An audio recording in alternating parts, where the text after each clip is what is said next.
He painted the most famous smile in history, but that was just the tip of the iceberg. Leonardo da Vinci wasn't just a painter. He was a scientist, an inventor, an architect, a philosopher. His life was a wild genius ride that feels more like a movie than real history. By the way, where are you watching from, and what time is it over there? Let me know down in the comments. I always love seeing how far this community stretches across the world. In the quiet hills of Tuscany on April 15, 1452, a child was born in a small village called Vinci. The world didn't notice. There were no grand celebrations, no royal decrees, no noble lineage to make this birth feel significant. And yet this boy, Leonardo, would one day change the way humanity sees everything. He was born out of wedlock. His father, Ser Piero da Vinci, was a respected notary in the nearby city. His mother, Caterina, was a poor local woman, likely a maid or a farmer's daughter. Their brief union broke no rules of love, but it placed Leonardo in a difficult position. In 15th century Italy, being illegitimate was a mark.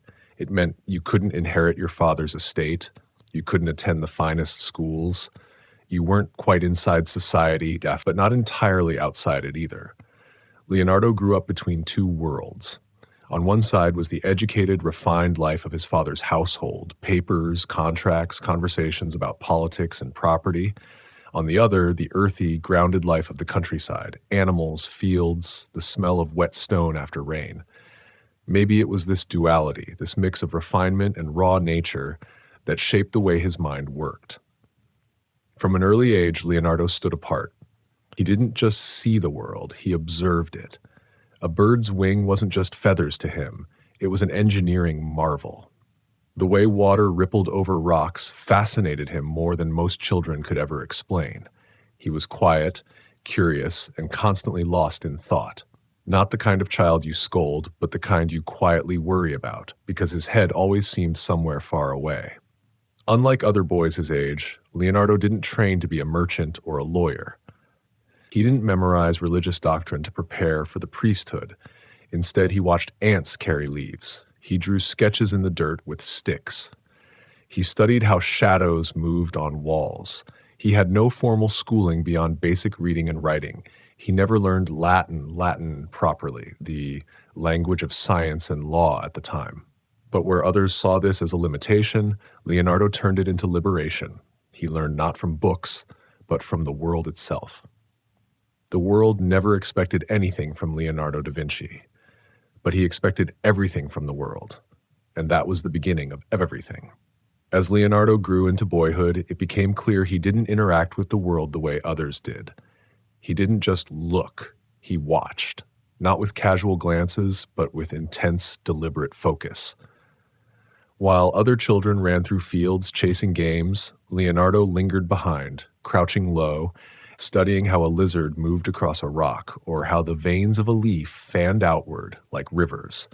He noticed the flight of birds, how their wings curved, how their feathers caught the air. He stared at flowing water for hours, watching how it curved around obstacles, how it created ripples and spirals. And the sky, he looked at clouds the way most people look at paintings. This wasn't aimless daydreaming. This was research, primitive, instinctual, untrained, but profoundly focused. He had no formal science, no mathematics, no philosophy, but Leonardo was conducting experiments quietly with his eyes. Most of what we know about this part of his life comes not from documents, but from his drawings and notes. Years later, even as an adult, he would recall in remarkable detail the things he had observed as a boy. The structure of plants, the way light danced through trees, the swirling patterns of dust kicked up by wind. He began to draw not scribbles, not childish stick figures, but deeply detailed sketches, animals, faces, plants, and strange creatures born from his imagination. Art was more than talent for Leonardo. It was the language he used to explain the world to himself. He had no mentor yet, no guidance, but his eyes were already becoming his first teacher, and nature his first classroom. He asked endless questions. Why is the sky blue? Why do bats fly differently than birds? Why does a cat always land on its feet? Adults gave him simple answers, or none at all. But Leonardo wasn't asking for answers. He was building a library of questions. This relentless curiosity, even as a child, made him different. It also made him lonely at times. He was quiet, thoughtful, and deeply internal. Not the kind of child to speak out loud, but one who whispered thoughts to himself, sketched them into dirt, and stored them in his mind like treasures. Even then, it was obvious. Leonardo wasn't just in the world. He was already trying to understand how it worked. Long before Leonardo mastered the written word, he was already fluent in a different language, the language of images. As a child, his hand moved constantly, not to write letters or numbers, but to draw. He drew everything: twisted tree roots, birds in mid-flight, the aging face of a man sitting in the market.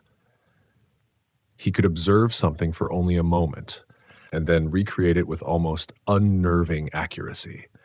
People around him took notice, not just family, but neighbors, merchants, even his father. His sketches weren't stiff or lifeless, they had movement. He captured tension in a horse's muscles, the spark in a beggar's eye, the delicate flutter of a bird's wings. He wasn't copying life, he was translating it. His father, Ser Piero, began to keep some of these drawings, at first probably out of amusement or pride, but then perhaps with a growing sense of realization. This boy was different. At that time, the Renaissance was blooming in Florence. Art, science, and innovation were shaping a new world. And yet, for a child born out of wedlock, access to elite education was still closed. He couldn't attend the traditional universities. Latin, the language of scholars and science, remained elusive, but Leonardo didn't seem to mind. He wasn't learning through textbooks, he was learning through trial, touch, and vision. And through it all, his drawings grew more precise, more detailed, more alive. He began to draw things he hadn't even seen yet: imaginary animals, machines, strange devices powered by gears and pulleys. Even at a young age, he was blending reality with invention. Art and engineering had already begun to merge in his mind. One story tells of young Leonardo creating a shield for a family friend. But instead of a traditional family crest, he painted a monstrous creature, terrifying, complete with fire-breathing snakes and sharp claws that stunned the recipient. Leonardo's imagination wasn't just active, it was boundless. And yet, for all his talent, Leonardo remained quietly observant. He didn't boast, he didn't demand attention, he just kept drawing. Drawing, for Leonardo, wasn't a pastime, it was his first form of thinking. It was how he made sense of what he saw. And eventually, it would become the foundation of everything he would do. By the time Leonardo was a teenager, his drawings had begun to attract more than just curious glances. They sparked genuine interest, especially from his father, Ser Piero, who recognized that his son's gift was far beyond what most young boys could ever hope to achieve. Florence during the mid-15th century was more than a city. It was a crucible of genius. Art, architecture, philosophy, and innovation thrived in the narrow stone streets. Great minds like Botticelli, Donatello, and even a young Michelangelo walked those same paths. If there was anywhere a boy like Leonardo could bloom, it was there. At age 14, Ser Piero took Leonardo's drawings to one of Florence's most respected artists, Andrea del Verrocchio. Verrocchio was no ordinary painter. He was a sculptor, goldsmith, engineer, and designer. His workshop was a hub of talent, a place where gifted apprentices could learn the crafts of painting, anatomy, mechanics, and more. Verrocchio accepted Leonardo into his studio, and just like that, the boy from Vinci stepped into a world of artistic intensity and limitless learning. As an apprentice, Leonardo didn't start with paints and brushes. First, he learned the fundamentals: grinding pigments, preparing canvases, sketching drapery, mixing gesso, and casting metal. It was laborious work, humbling, but it was in this disciplined environment that Leonardo's talent began to crystallize into something more powerful: skill. He studied alongside other apprentices, watching, mimicking, refining, but quickly it became clear Leonardo wasn't just learning, he was outshining. One day, Verrocchio began a painting, the Baptism of Christ. As was customary, he assigned parts of the painting to his apprentices.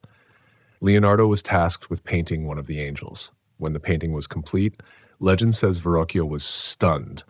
Leonardo's angel was so graceful, so detailed, and so alive that it made the rest of the painting feel flat by comparison. Verrocchio reportedly put down his brush and never painted again. Whether that story is true or just poetic, one thing is certain: Leonardo had arrived. In Verrocchio's studio, he wasn't just a student, he was becoming a master in the making, and Florence was just the beginning. In Verrocchio's bustling workshop, surrounded by the scent of oil paint and the hum of quiet concentration, Leonardo quickly moved from apprentice to standout. Every stroke of his brush carried a level of sensitivity that seemed beyond his years. His understanding of light, form, and anatomy wasn't just technical, it was almost instinctive. He observed the way a wrist twisted when someone poured water, the tension in a calf muscle as someone climbed stairs, the quiet grief in a mother's eyes holding her child. He didn't just paint what he saw, he painted what he felt. But what truly separated Leonardo from his peers wasn't just talent, it was the way his mind worked. Most artists followed rules, proportions, perspective, formulas handed down by generations. Leonardo questioned them all. Why did shadows soften at the edges? How did a smile change depending on the viewer's angle? What made the human body harmonious, and how could that harmony be captured in motion? In the same years that he was painting, he began studying anatomy, physics, geometry, and engineering, not from books, but through direct observation. He would sketch mechanical devices one day and the muscles of a horse the next. And yet, despite his growing brilliance, Leonardo wasn't seeking fame. He was introverted, thoughtful, and often hesitant to finish his work. He could spend weeks on a single hand in a painting, obsessing over each curve and contour until it felt alive to him. The work wasn't just about pleasing patrons, it was about getting it right. But word of his abilities spread fast. Patrons began requesting his presence. Artists began whispering his name with a mixture of admiration and envy. Even Verrocchio, his master, began to defer to Leonardo's judgment in certain artistic matters. There's something poetic about it, how the student, quiet and curious, slowly began casting a shadow over the very man who taught him. But Leonardo didn't stay to bask in the limelight. That was never his way. After years in Verrocchio's studio, he began taking on commissions of his own. He would step out of the workshop and into the world. The boy from Vinci was now a name in Florence, and soon he would become something much bigger, a mind too vast for one city to contain. Florence in the late 15th century was more than a city. It was a living masterpiece. Every street corner held a sculpture, every chapel a fresco, every square a gathering of minds. And in the middle of it all, Leonardo da Vinci walked quietly, observing everything. By his early 20s, Leonardo had left Verrocchio's studio and begun life as an independent artist. He was now a recognized talent, though not yet the towering legend we know today. His name was beginning to float through the city, softly but steadily. He received commissions, painted altarpieces, portraits, and sketches for churches, and yet he struggled to finish them. This wasn't laziness or rebellion, it was obsession. Leonardo would begin a piece with energy and ambition, but as soon as his curiosity moved on, so did he. He couldn't force himself to finish what no longer fascinated him. He was searching for something deeper than deadlines, something more precise than public praise.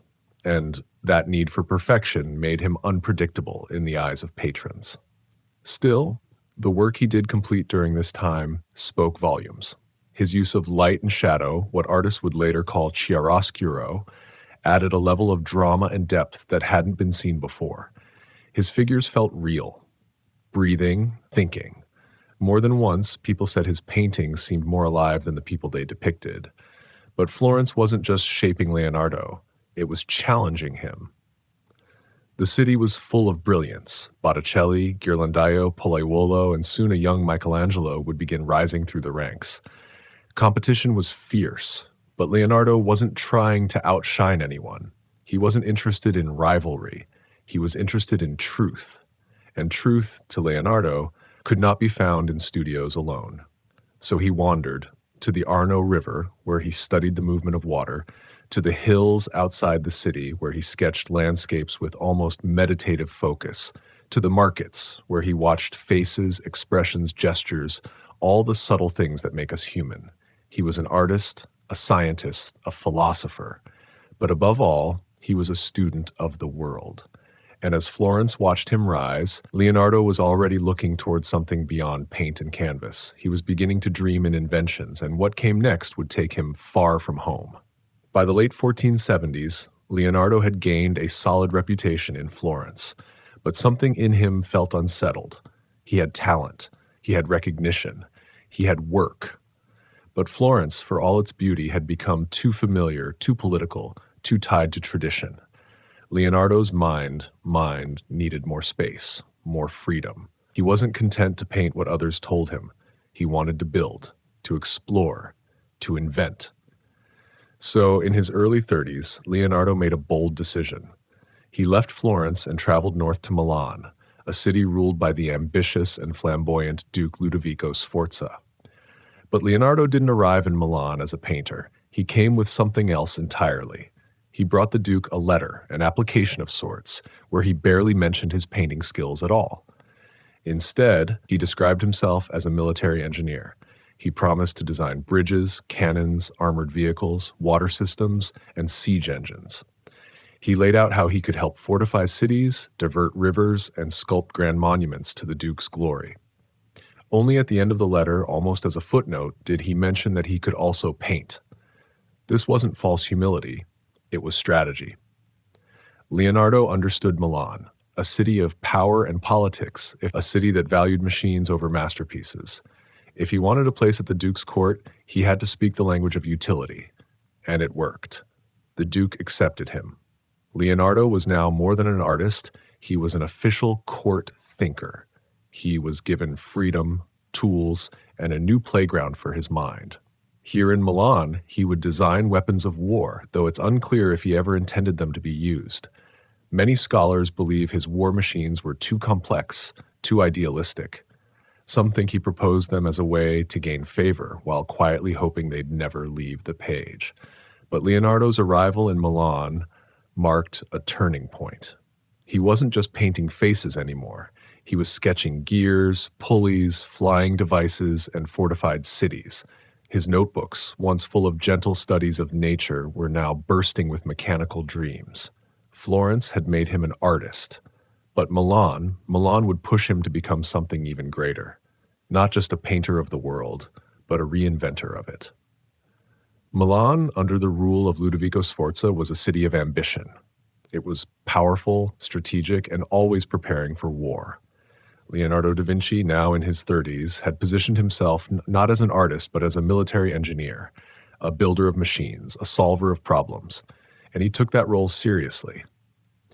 In his notebooks, Leonardo sketched out plans for inventions unlike anything Europe had seen.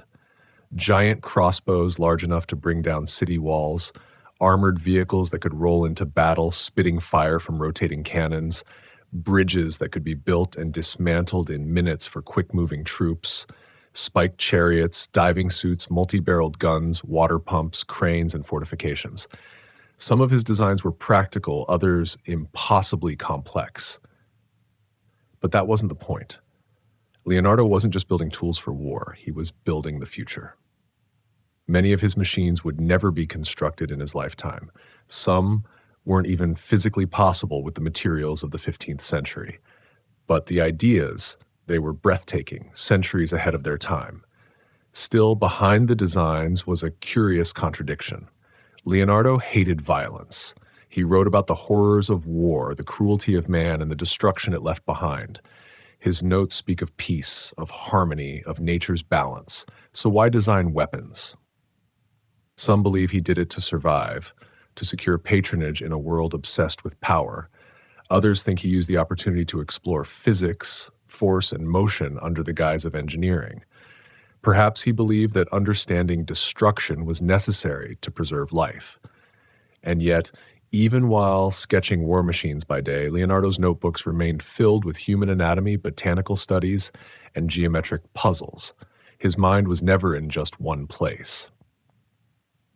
While working in the Duke's court, he was also producing plays, organizing festivals, designing costumes, and advising on architecture. He was everywhere, yet always chasing something deeper. Milan gave Leonardo the space to explore all his curiosities. But it also began a slow transformation. He was no longer just observing the world. He was trying to control it, to rebuild it, mechanically, beautifully, logically. Leonardo wasn't a soldier. He wasn't a politician. He was something far rarer, a man who could turn imagination into blueprint. And in a time of swords and power, that made him dangerous, brilliant, and unforgettable. While many at court saw Leonardo da Vinci as a painter or engineer, those titles barely scratched the surface of what was unfolding inside his mind. Beneath the silk robes and courtly duties, Leonardo was quietly building something far more powerful than any war machine, an entire internal universe. And the evidence of that universe lives in his notebooks, page after page filled with tiny mirrored handwriting and delicate sketches, drawings of birds mid-flight, rotating gears, human organs, cathedrals, and whirlpools. There were no rules, no boundaries. To open one of Leonardo's notebooks is to step into a brain that never stopped asking, what if? He didn't just draw what he saw, he reimagined what was possible. One page might show a flying machine inspired by the wings of a bat, complete with levers, pulleys, and counterweights. Another might show a robot knight that could move its limbs. He designed a primitive helicopter, a scuba diving suit, even an early version of a car powered by wound-up springs. These ideas weren't copied. They weren't borrowed. They were original. And that's what made Leonardo different. Where most people saw the world as it was, Leonardo saw the world as it could be. His inventions weren't always practical, but they weren't supposed to be.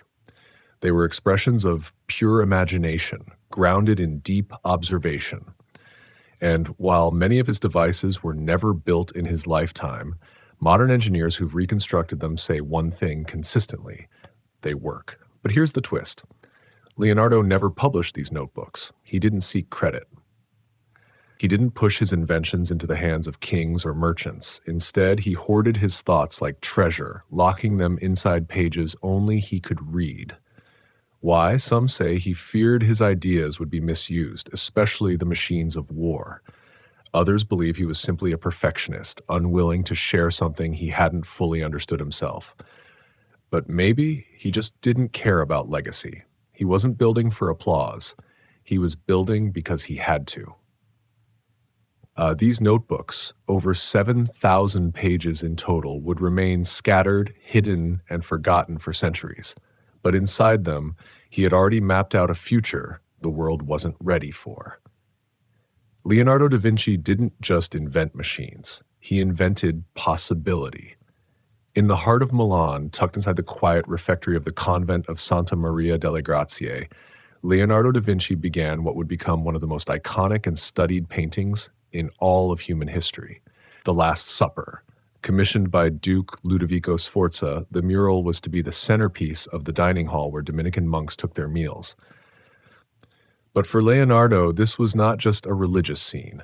It was a psychological puzzle, a moment of raw human emotion captured at its most fragile point. The scene is taken from the Gospel of John, the exact moment when Jesus reveals to his 12 disciples that one of them will betray him. Most painters before had shown the moment with calm figures gently arranged around a table.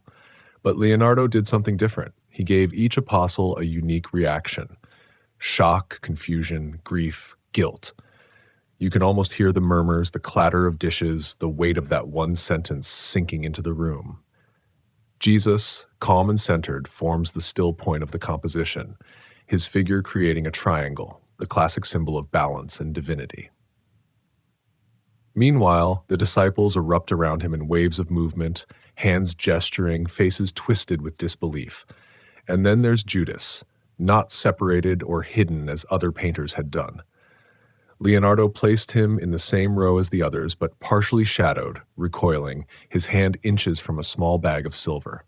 Everything in the painting is intentional, down to the salt spilled near Judas's elbow, a subtle symbol of bad luck and betrayal. But Leonardo, ever the experimenter, took a risky path. Instead of using traditional fresco technique, which required fast work on wet plaster, he used a dry surface, hoping to achieve more detail and depth. It worked at first, but over time the paint began to flake and decay. Humidity, pollution, and war nearly destroyed it. What we see today is a heavily restored fragment of what once was, and yet, even in its damaged state, The Last Supper still stuns. It isn't just a painting. It's a window into the mind of a man who saw not just bodies, but souls. A moment of silence frozen in time, held together by genius, emotion, and an almost painful sense of humanity. By the time Leonardo da Vinci had completed The Last Supper, his fascination with the human body had moved far beyond paint and canvas. He didn't just want to capture how people looked. He wanted to understand how they worked. He wanted to know what moved a hand, what made a smile, what secrets were hidden beneath the skin. So he began dissecting. It was illegal, it was dangerous, and it was deeply frowned upon by both church and society. But Leonardo did it anyway, quietly, obsessively, often working late into the night in candlelit morgues and hospitals. He dissected not just one or two bodies, but dozens, old men, young women, children, even animals. Each dissection was an act of discovery. With every incision, he peeled back mystery. He drew what he saw with stunning precision. Muscles, tendons, organs, nerves, even the valves of the human heart. One of his sketches shows the heart with such detail it wouldn't be fully confirmed by medical science for hundreds of years. Another notebook shows a fetus curled in a womb, drawn with such care and tenderness, it's hard to believe it came from a man working in total secrecy. He didn't just draw anatomy, he explained it. He noted how the spine curved, how the lungs expanded, how the blood flowed. He was centuries ahead of his time, proposing ideas about circulation and physiology that wouldn't be taught in schools until the 20th century. And still, no one knew, because Leonardo never published his anatomical work. It stayed hidden in notebooks, scrawled in mirror writing, shared with almost no one. Why? Maybe he feared backlash from the church. Maybe he felt it was incomplete. Or maybe, just maybe, he was so consumed with understanding that exploration was the reward, not recognition. To Leonardo, the human body wasn't just a machine. It was a universe, a structure of divine design where art and science met beneath the skin, where muscle met spirit, and every tendon held a secret worth uncovering. He painted the body in beauty, but he studied it in truth. And in doing so, he became not just the world's greatest artist, but one of its first great anatomists. To understand Leonardo da Vinci, one must enter his notebooks, thousands of pages filled with sketches, diagrams, and thoughts that spilled from his mind faster than he could control them. But there's something curious, almost magical, about how he wrote them. He wrote backwards, every line, every word, every letter, reversed, like it had been reflected in a mirror. At first glance, it seems like a code, a secret script hiding forbidden knowledge. But the truth may be simpler and more fascinating. Leonardo was left-handed, and writing left to right with ink often caused smudges. So he flipped the direction. It wasn't encrypted. It was practical. Yet the effect was the same. His thoughts became unreadable to most.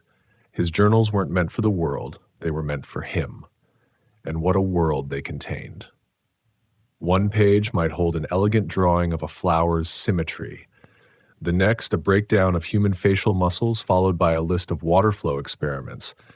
Then suddenly, notes on the flight patterns of birds. There was no order, no chapters, just stream of consciousness brilliance. He jumped from mathematics to philosophy, from engineering to poetry.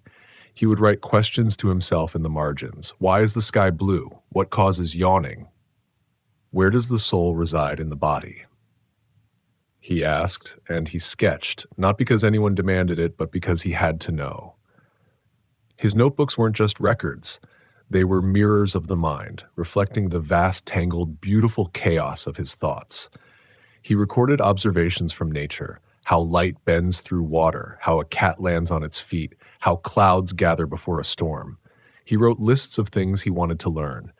Dissect a lion, study the moon's reflection on water, measure the jaw of a crocodile.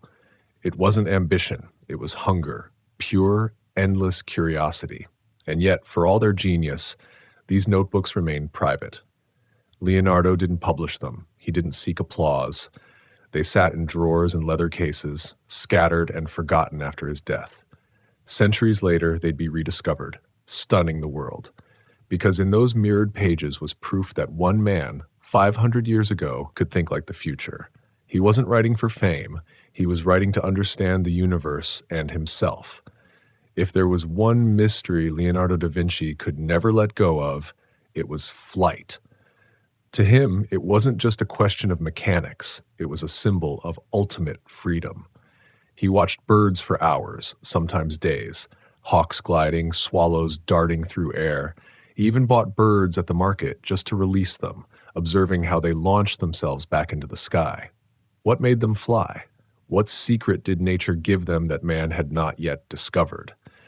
In his notebooks, Leonardo returned to this question again and again. He sketched hundreds of flying machines, winged contraptions with pedals and pulleys, flapping devices inspired by bats and birds, a parachute with a pointed canopy, even an early concept of what we now call a helicopter, a spiral screw of linen meant to twist upward into the air.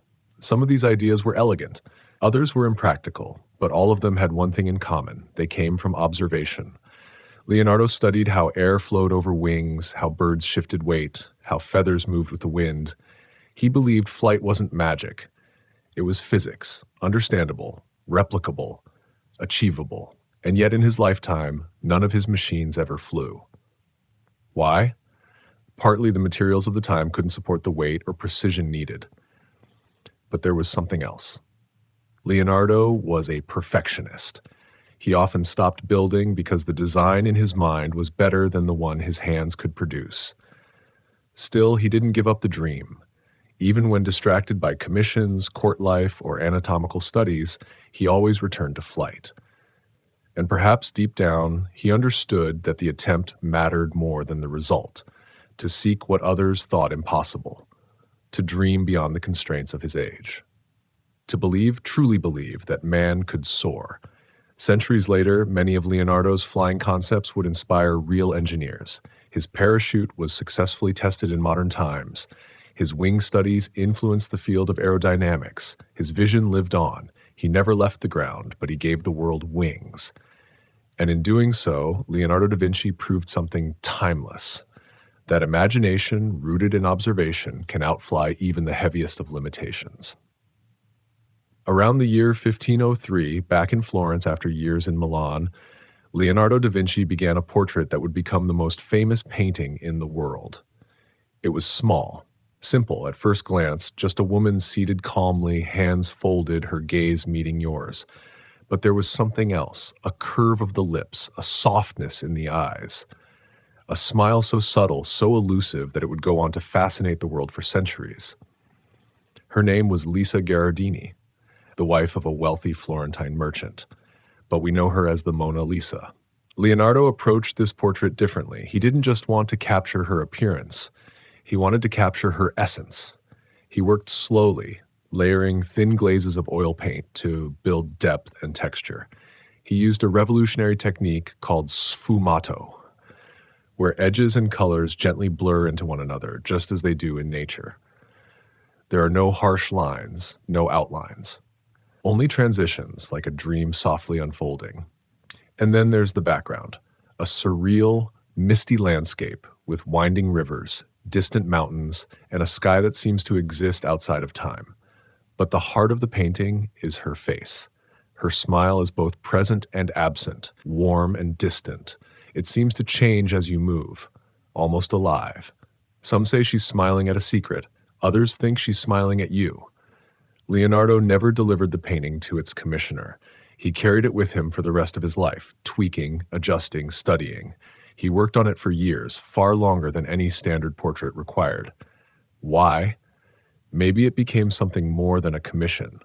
Maybe it became a mirror, not of Lisa, but of Leonardo himself, a reflection of his obsession with light, shadow, emotion, and mystery. It's not just the most famous painting in the world because of what it shows. It's famous because of what it doesn't explain. No one knows exactly when he considered it finished. Maybe he never did. But what he left behind was not just a portrait, it was a puzzle, one that invites every viewer into the same quiet question. What is she thinking? And somewhere, perhaps, Leonardo is smiling too, knowing we're still trying to find the answer. The Mona Lisa is more than just a painting. It's a presence, quiet, still, yet deeply alive. What makes her so captivating? It's not her clothing, or the muted palette, or even the mysterious landscape behind her. It's her smile, that impossibly delicate curve that has defied explanation for centuries. From a distance, it's warm, almost inviting. But step closer, and it begins to vanish. Is it joy? Is it sadness? Is it a mask? The answer shifts with the light, with the angle, with the mood of the viewer. Leonardo understood something few artists had before, that the human face is never still. Emotions flicker like candlelight, faint, fleeting, real. He tried to capture not a moment frozen in time, but a moment in transition. To achieve this, he studied muscles. He observed laughter, grief, serenity. He watched how lips curved, how cheeks lifted, how eyes narrowed ever so slightly when someone held back a thought. And then he painted that. Not the expression itself, but the suggestion of one. He famously said, "Painting is a mental thing, and nowhere is that more evident than in the Mona Lisa's expression, because what you see depends on how you feel. Her smile doesn't speak, it listens. That's why millions still stand before her, day after day, drawn in, searching. Some feel peace, others feel haunted. But no one walks away unchanged. And perhaps that was Leonardo's intention all along, to paint not a woman, but a conversation, to create a piece of art that looked back at you, that made you the subject. It's easy to forget that this painting was created over 500 years ago by a man with no access to cameras, no scientific instruments to measure light and shadow, only his eyes, his hands, and his relentless curiosity. And yet, the result is timeless. The Mona Lisa isn't just famous because of art critics or museum placement. She's famous because she feels alive. In that mysterious smile lives all of Leonardo's genius, his love of subtlety, of emotion, of nature, of science. He gave the world a face that could never be forgotten, and in doing so, he quietly ensured something else that he never would be either. Despite his growing fame and the unmatched beauty of his works, Leonardo da Vinci was never truly at rest. His success didn't ground him. It stirred something deeper, a quiet dissatisfaction, a constant pull toward what was next. By the early 1500s, he had returned to Florence, then left again, then back, then gone. Cities changed, patrons changed. But one thing stayed the same. Leonardo kept moving. He wasn't chasing wealth or titles. He was chasing something far more elusive, understanding. In Florence, he found new commissions. He began work on a massive mural known as the Battle of Anghiari, a chaotic swirl of warriors and horses. It was meant to be his greatest fresco, but he never finished it. The paint didn't dry correctly. The vision became too complex. He abandoned it, leaving only sketches and fragments. Some say he feared it would never live up to what he saw in his mind. Others say he simply lost interest. Leonardo's restlessness wasn't a weakness.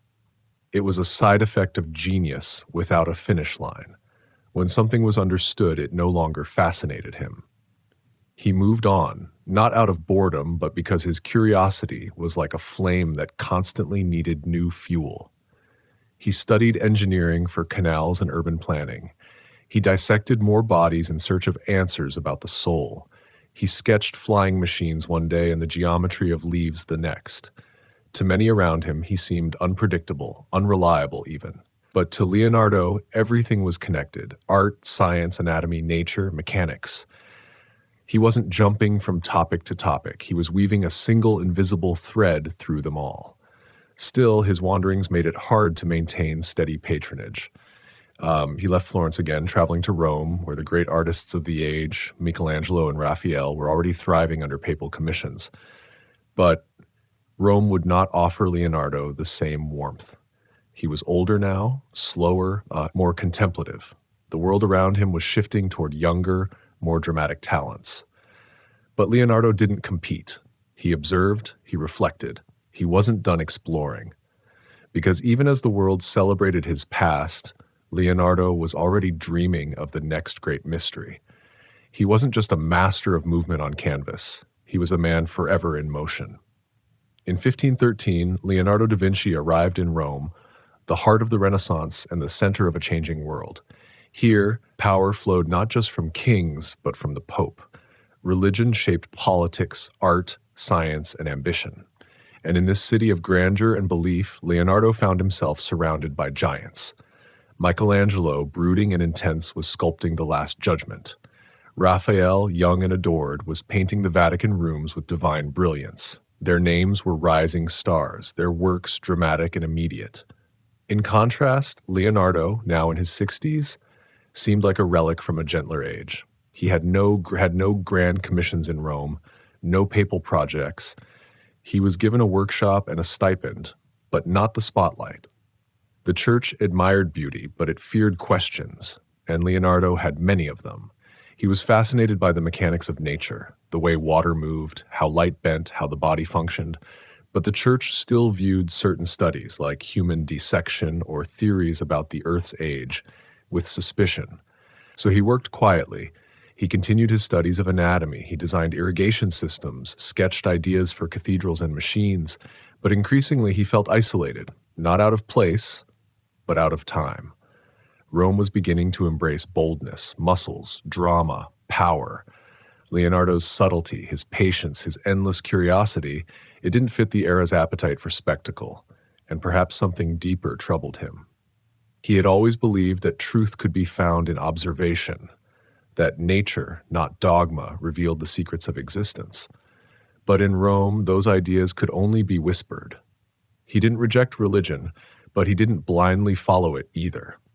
He believed in cause and effect, in the language of the universe written in structure and pattern, not just scripture. It's no surprise, then, that he began to withdraw. While Michelangelo clashed with patrons and Raphael charmed the elite, Leonardo faded into the background, tending to draw, study, and think. His rivals were celebrated in cathedrals. He was chasing the pulse of the world itself.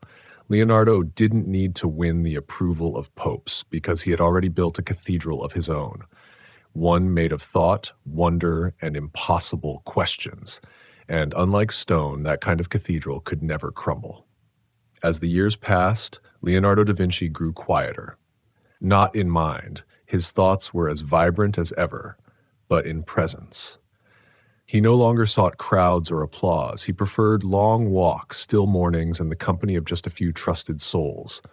By now, he was in his 60s, an age considered elderly in the 16th century.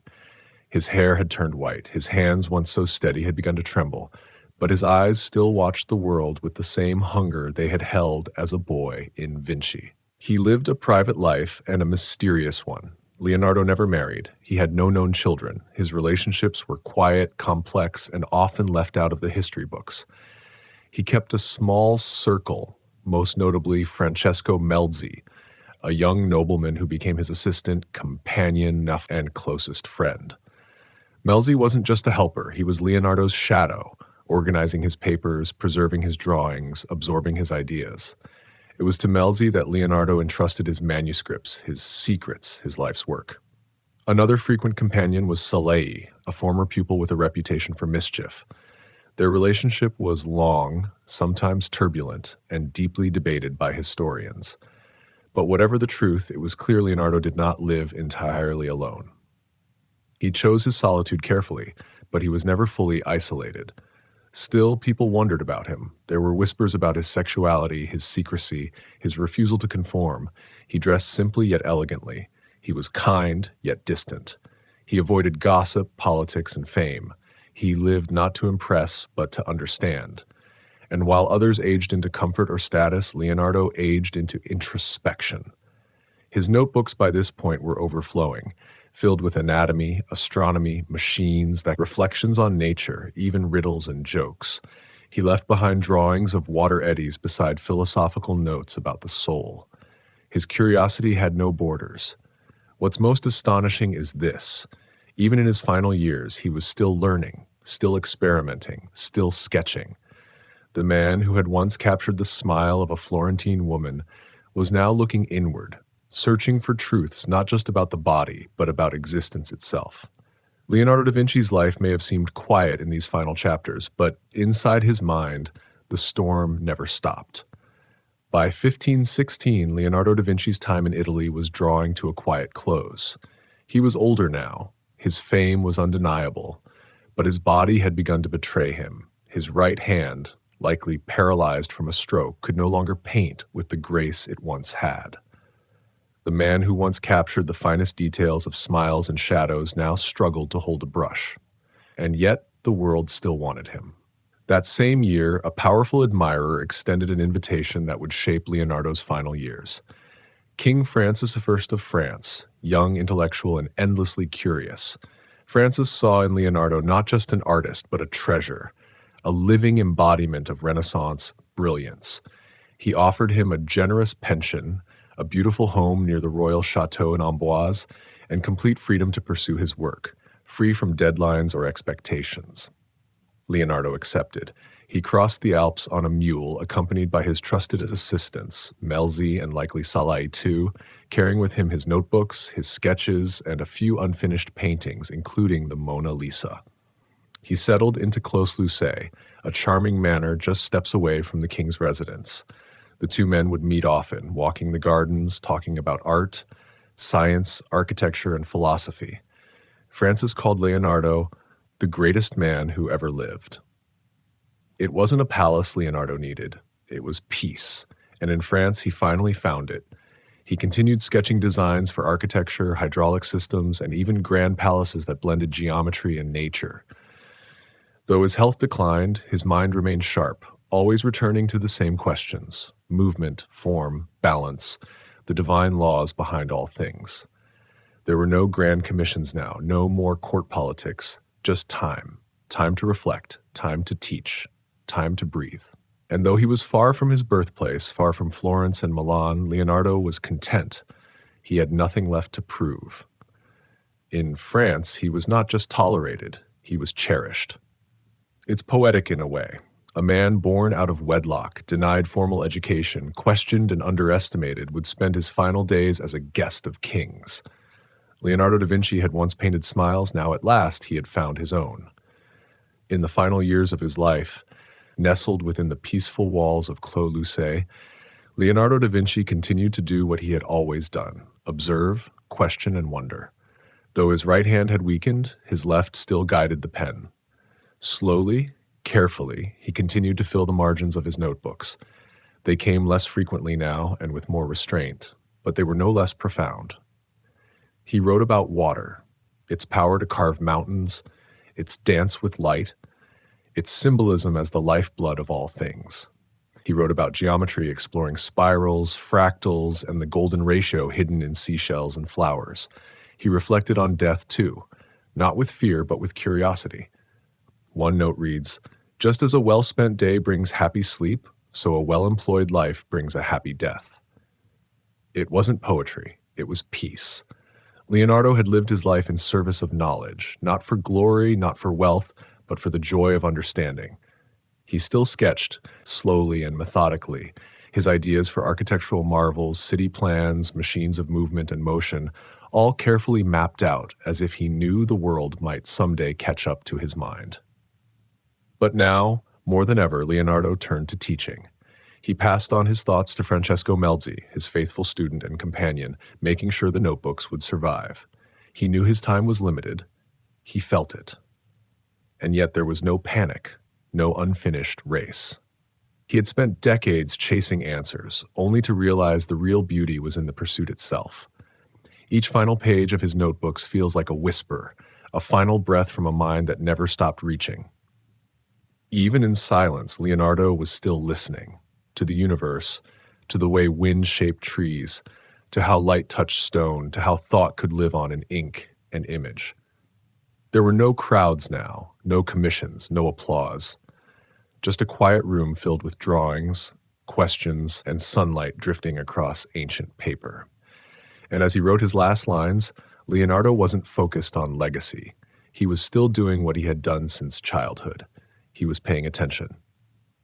The year was 1519. Leonardo da Vinci, now 67 years old, was nearing the end of his long, extraordinary life. His body, once strong and tireless, had grown fragile. His right side remained weakened by a stroke. His energy came in short waves, and even simple movements had become slow and deliberate. But his mind remained awake. In the calm of Clos Lucé, with the French countryside blooming outside his window, Leonardo spent his final days in reflection. He was surrounded not by grand crowds or students clamoring for lessons, but by a few loyal companions. Chief among them was Francesco Melzi, now more than just a pupil. He was Leonardo's confidant, his scribe, his final connection to the world. Leonardo knew the end was close. He began to prepare. He reviewed his notes, organized his sketches, and gave clear instructions for what should happen to his works. He wrote his will with care, ensuring that Melzi would inherit his manuscripts and be the keeper of his legacy. He left money to his servants, to the poor, and even to Salai, his complicated and long-standing companion.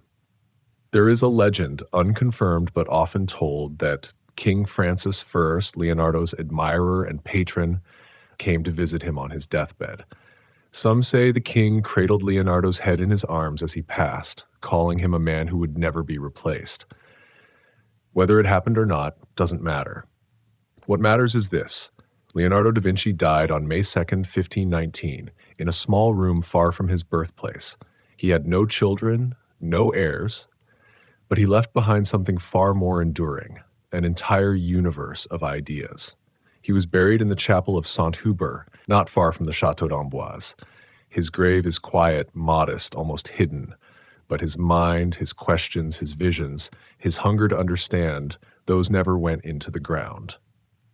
In his final days, Leonardo wasn't mourning what he hadn't done. He had lived fully, thought endlessly, dreamed boldly. And when the end came, it wasn't the close of a life. It was the quiet turning of a page in a book that the world is still reading. Leonardo da Vinci had no museum to preserve his work, no massive tomb to announce his name. When he died, his genius didn't instantly echo across Europe. In fact, for a time, it began to fade. His most valuable possessions, his notebooks, filled with sketches, inventions, and philosophical questions, were entrusted to Francesco Melzi, the loyal pupil who had stayed by his side until the end. Melzi understood their worth. He protected them. But after Melzi's death, those priceless pages began to slip through the cracks of history. Some were given away. Others were sold. Some were lost, hidden in drawers, or split among collectors who didn't fully understand what they were holding. Thousands of Leonardo's handwritten pages were scattered across Europe, torn from their original bindings, passed from hand to hand, and sometimes forgotten entirely. Entire notebooks disappeared. Drawings were mislabeled. Ideas that could have changed science were buried in private collections for centuries. Leonardo was remembered mostly as a painter, the man behind The Last Supper and the Mona Lisa. But the full scope of his genius, his engineering, anatomy, astronomy, botany, and physics, remained hidden in fragments. It wasn't until the 19th and 20th centuries that scholars began to piece his writings back together.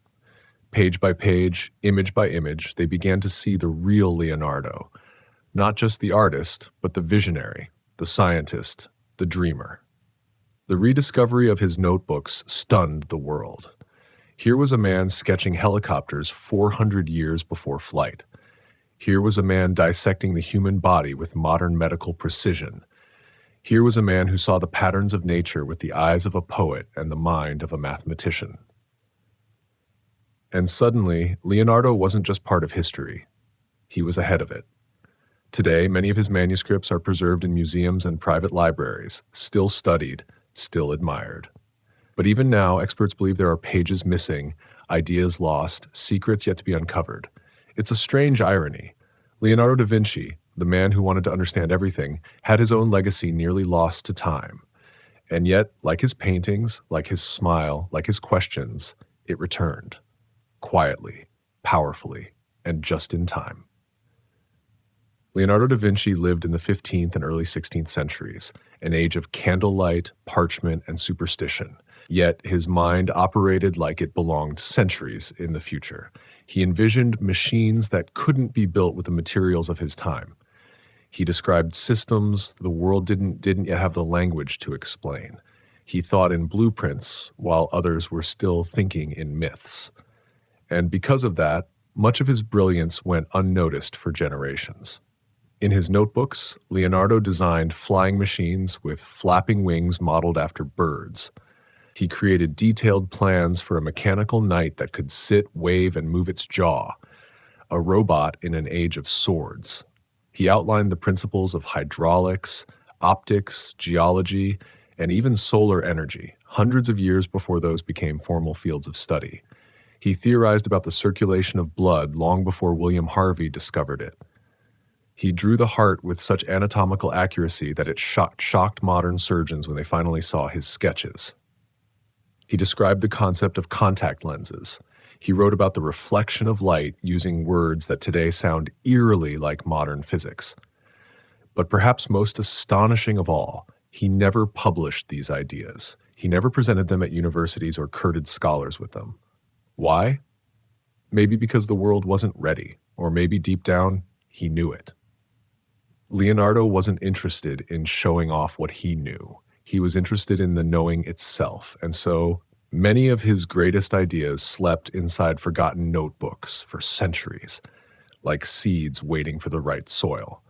It wasn't until the modern era that we truly understood how far ahead he had been. Today, scientists and engineers revisit his designs not just with admiration, but with awe. His flying machines have been built, his anatomical insights have been confirmed, his mechanical inventions are studied as early glimpses of automation. And yet, there's a quiet tragedy in it too, because Leonardo da Vinci dreamed of things the world couldn't yet build. He lived in a time that couldn't quite see what he saw. He wasn't just a man ahead of his generation, he was a man out of time, and maybe that's what made him timeless. Most people are either artists or scientists. They lean toward imagination or logic, beauty or structure. But Leonardo da Vinci lived in a rare space between the two, a place where art met science, and neither was ever enough on its own.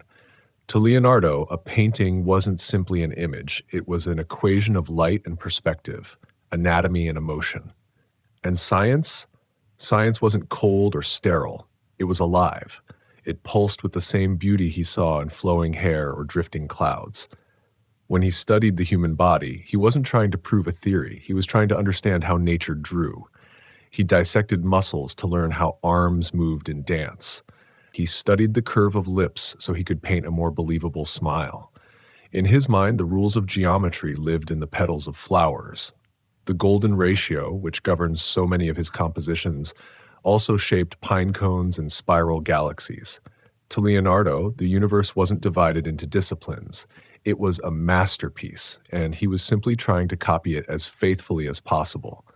That's what made his work so unique. His art was scientific. His science was poetic. In The Vitruvian Man, he didn't just sketch a body in a circle. He mapped the proportions of perfection, connecting the human form to the cosmos. In The Last Supper, he captured emotion through mathematical balance and psychological tension. Even the Mona Lisa, with its soft shadows and hypnotic gaze, was painted using optical illusions rooted in his understanding of vision. For Leonardo, the brush and the compass were not opposites, they were tools. And through them, he sought truth, not just what things looked like, but why they looked that way. Today, we build walls between disciplines: art, science, engineering, philosophy. But Leonardo? He lived without those walls. He proved that the more you understand something, the more beautifully you can express it, and that the more beautifully you express it, the deeper your understanding becomes. He wasn't trying to choose between two worlds. He was trying to show us they were always one. And in that unity, he discovered something most people never do, that the greatest truths are both measured and felt. Over the centuries, Leonardo da Vinci has become more than a man. He's become a myth. The word genius is often used to describe him, and rightly so. But in doing so, we sometimes forget that behind the endless inventions, the masterpieces, and the mirrored handwriting was a human being. Leonardo was not a flawless figure from a storybook. He was deeply complex, a man full of contradictions. He was endlessly curious, yet often left things unfinished. He could design machines of war, but speak passionately against violence. He was adored by royalty and nobles, yet preferred the company of nature and silence. He was meticulous, brilliant, but also scattered, his notebooks jumping from heart valves to helicopter blades without warning. He could be warm and witty.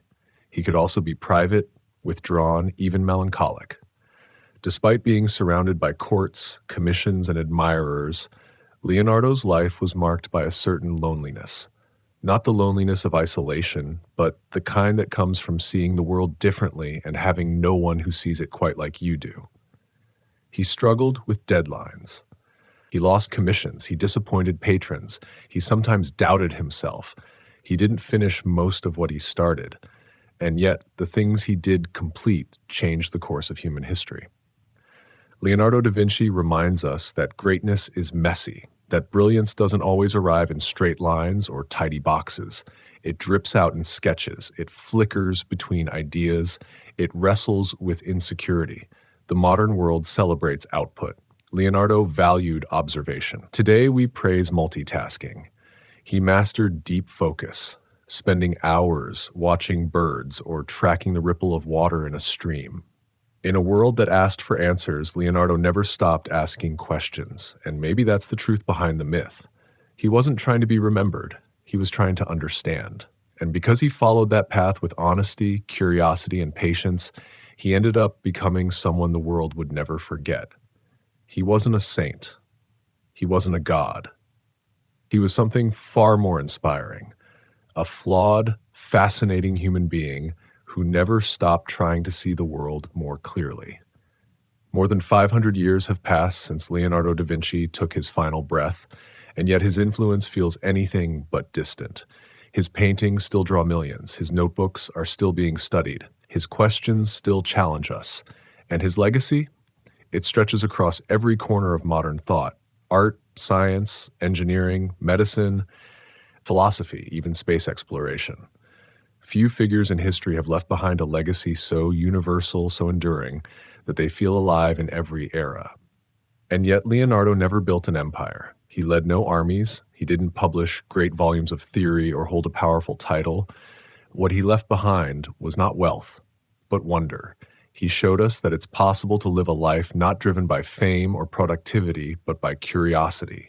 He didn't rush. He studied. He didn't pretend to have all the answers. He kept asking better questions. He didn't see the world in parts. He saw it as a vast, beautiful puzzle, one worth exploring with patience, awe, and humility. Even today, innovators look to Leonardo as the gold standard of creativity. Engineers study his machines. Doctors admire his anatomy. Artists chase his light and shadow. Designers quote his philosophy. Filmmakers, architects, teachers all draw from the well he left behind. Why? Because Leonardo reminds us that the boundaries between disciplines are artificial, that art and science are not enemies, but partners in understanding truth, that the human spirit is capable of seeing connections where others see chaos. And perhaps most importantly, he reminds us that thinking slowly is not a weakness. In a world that races toward more content, more answers, more speed, Leonardo teaches us the power of stillness, of looking deeply, of asking not just what, but why. He lived long before electricity, airplanes, or the internet, but somehow he imagined all of them. He didn't just study the world, he expanded it, and in doing so, he left behind more than art or invention. He left behind permission for all of us to be curious, to wonder, to observe, and to dream boldly, even if no one else understands it. That's not just a legacy, that's inspiration without an expiration date. Leonardo da Vinci lived a life that defied definition.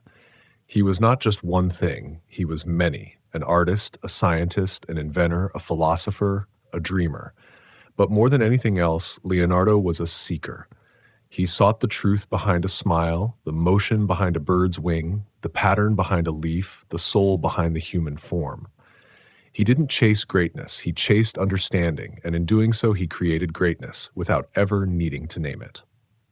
His life was not without struggle. He faced rejection, frustration, unfinished projects, and a world that often couldn't keep up with his vision. But he remained faithful to one thing, always curiosity. It guided him from the hills of Vinci to the courts of kings. It filled his notebooks. It shaped his art. It whispered to him in quiet rooms and carried him through times of uncertainty. And in the end, that's what made him timeless. Because Leonardo's legacy is not just what he left behind. It's what he ignited in others. Every artist who dares to see the world differently, every scientist who asks why instead of just how, every thinker who pauses to look closer, who sketches their thoughts, who stays awake a little longer just to follow a question, they are carrying his spirit forward.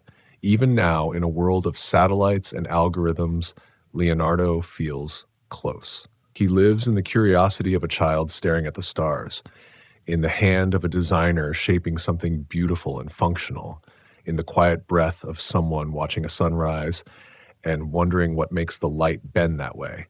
He is proof that imagination, when married with observation, is not just creativity, it's power. He left us with questions still unanswered, with machines never built, with pages that continue to reveal new wonders. And maybe that was his final gift, not the answers, but the invitation to keep looking. Because in every one of us, there is a bit of Leonardo, the quiet observer, the bold dreamer, the restless seeker.